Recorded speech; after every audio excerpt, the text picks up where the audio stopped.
repeal the Aboriginal Cultural Heritage Act 2021 and regulations made under that Act, and to amend the Aboriginal Heritage Act 1972 and to make consequential and related amendments to other written laws be introduced and read a first time, and present a copy of the bill and explanatory memorandum. The question is that the bill be now read a first time. All those in favour say aye. All those contrary say no. I think the ayes have it. The ayes have it. A bill for an act to repeal the Aboriginal Cultural Heritage Act 2021 and regulations made under that Act, and to amend the Aboriginal Heritage Act 1972 and to make consequential and related amendments to other written laws. Mr Acting Speaker. The Minister. The government has received significant representation from property owners, industry bodies, businesses. Minister, just at the outside, just at the outset, you need to move that it be read a second time and then give the second reading speech. Mr Acting Speaker, can I move that the bill be read a second time? Thank you, Mr Acting Speaker. The government has received significant representation from property owners, industry bodies, businesses and Aboriginal groups regarding the complexity of the new Aboriginal Cultural Heritage Act 2021, which came into effect on 1 July some 5 weeks ago. We have also consistently heard that the vast majority of Western Australians recognise the value of Aboriginal cultural heritage and the need to protect it, and that people have a strong desire and intent to do so, irrespective of any laws regulating their activity. However, the 2021 Act, which was intended to provide greater certainty as well as protection for Aboriginal cultural heritage, is not providing the clarity and security required by a legislative regime. This was not our intention, and we are sorry that this has happened.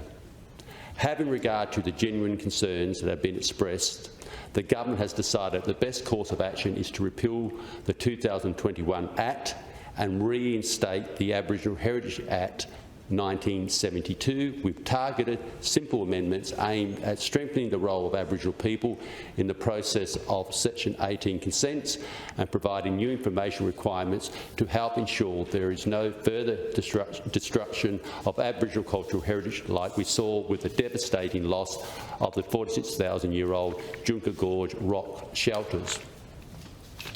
In repealing the 2021 Act, we removed the tiered approval system, which did not provide the clear, streamlined process government had intended. Instead, through this bill, we will revert to the approval system under the 1972 Act, the well-known and well-understood Section 18 process. The bill also removes the role of local Aboriginal cultural heritage services, as well as a number of other processes and requirements. The bill provides for 3 key improvements to the 1972 Act that are intended to enhance the existing processes in that Act and help to prevent another Junka Gorge incident. First, it extends the right of review of a Section 18 decision to a native title party in relation to the land where an Aboriginal site that may be impacted by the decision is located. Section 18 subclause 5 of the 1972 Act currently provides that a landowner aggrieved by the Minister's consent decision may apply to the State Administrative Tribunal for a review of that decision. This bill extends that right of review to native title parties as defined whose land may be impacted by a consent decision. Second, it retains and builds upon the 2021 amendments to the 1972 Act that required a landowner to notify the Minister if the owner becomes aware of any new information about any Aboriginal site in relation to the land that is a subject of a Section 18 consent. This requirement was introduced in 2021 to apply to new Section 18 consents while we transition from the 1972 Act to the 2021 Act, and it is important to retain it going forward. That amendment has been strengthened to apply to all Section 18 approvals, irrespective of when they were granted, where new information now comes to light. A landowner who has a Section 18 consent will be required to notify the Minister of that new information, and the Minister will also be able to consider new information provided from other sources. Third, it provides that any provision in a contract or agreement which prohibits a native title party from seeking to be heard in relation to an application for a Section 18 consent, including making submissions or exercising any right to review or to commence proceedings, is of no effect. The bill also provides for a greater representation of Aboriginal people in the key body that provides advice and recommendations to the Minister for Aboriginal Affairs, to be called the Aboriginal Cultural Heritage Committee. It does this by maintaining the membership of the Aboriginal Cultural Heritage Council, created under the 2021 Act, and transferring it to the committee. I will now provide a detailed explanation of this bill and address each of the proposed amendments. The approval system that applied under Section 18 of the 1972 Act is a simpler system to understand and navigate, but it needs strengthening to ensure Aboriginal people can also object if they do not consider their views have been appropriately considered. Under the 1972 Act, landowners who want to lawfully undertake activities which may impact or harm an Aboriginal site need to submit a notice to the Aboriginal Cultural Material Committee, now called the Committee, seeking ministerial consent. The committee makes a recommendation to the Minister of Aboriginal Affairs, who makes the decision based on that recommendation, as well as, importantly, the general interests of the community. It is a well-established practice under the 1972 Act that the Minister for Aboriginal Affairs considers evidence of consultation with relevant native title parties as part of the Section 18 consent process. I want to make this point clear to the House. It is my expectation as Minister that where a Section 18 notice is required, landowners will continue to engage in meaningful consultation with the relevant Aboriginal people to ensure their input is considered about how Aboriginal sites will be protected or managed. This expectation will be outlined in policy. The committee will also maintain the procedural fairness process that the Aboriginal Cultural Materials Committee has had in place for many years to ensure that relevant Aboriginal people have the opportunity to have a say in the consideration of any Section 18 notice. Clause 13, subclause 2 of the bill proposes to amend the 1972 Act by inserting a new Section 18 subclause 3A to require the Minister for Aboriginal Affairs to publish notice of a Section 18 consent decision on the Department of Planning, Lands and Heritage website as soon as practicable. The below changes are proposed to enhance the Section 18 approvals process. In 2021, amendments were made to Section 18 of the 1972 Act to impose a condition on any consent obtained in relation to a notice given on or after the 23rd of December 2021, but before 1 July 2023, that the owner must notify the Minister if they become aware of new information about Aboriginal cultural heritage in relation to the land the subject of the consent. Section 18 subclause 6 will be retained, subject to minor amendments to reflect the language of the 1972 Act, which refers to Aboriginal sites rather than Aboriginal cultural heritage. Clause 13, subclause 5 of the bill extends this requirement in Section 18, subclause 6 to Section 18 consents given in relation to a notice under Section 18 subclause 2 before 23rd of December 2021, where the new information came to light after 1 July 2023, and other Section 18 consents going forward, where the new information came to light after the consent is given. It does this by making it a condition to a Section 18 consent that the owner must notify the Minister of this new information. As such, if an owner fails to do so, they have breached a condition of the consent and committed an offence under existing Section 55 of the 1972 Act. Under Clause 19 of the bill, which inserts Sections 76 and 77 into the 1972 Act, The condition will extend to ACH permits and ACH management plans that have transitioned from the 2021 Act to the 1972 Act as if they were Section 18 consents. Under Clause 13, Subclause 5 of the Bill, where new information is provided to the Minister, either by the landowner in compliance with their obligations or through other means, the Minister will have the power under new Section 18, Subclause 6A and 6B to revisit this decision in terms of the consent, and must do so where the landowner provides the information. This can result in the consent being confirmed, revoked or amended, and the Minister will be able to do this in relation to the whole or a specified part of the land the subject of the Section 18 consent. The Minister will be able to add further conditions to the Section 18 consent to enhance the protection of any Aboriginal site. The Minister will also have the power under new Section 18 Subclause 6C to temporarily suspend the consent while the new information is being considered, or to allow it to continue. This provision speaks directly to one of the flaws identified in the 1972 Act from the Joint Standing Committee on Northern Australia's inquiry into the destruction of Indigenous heritage sites at Junka Gorge.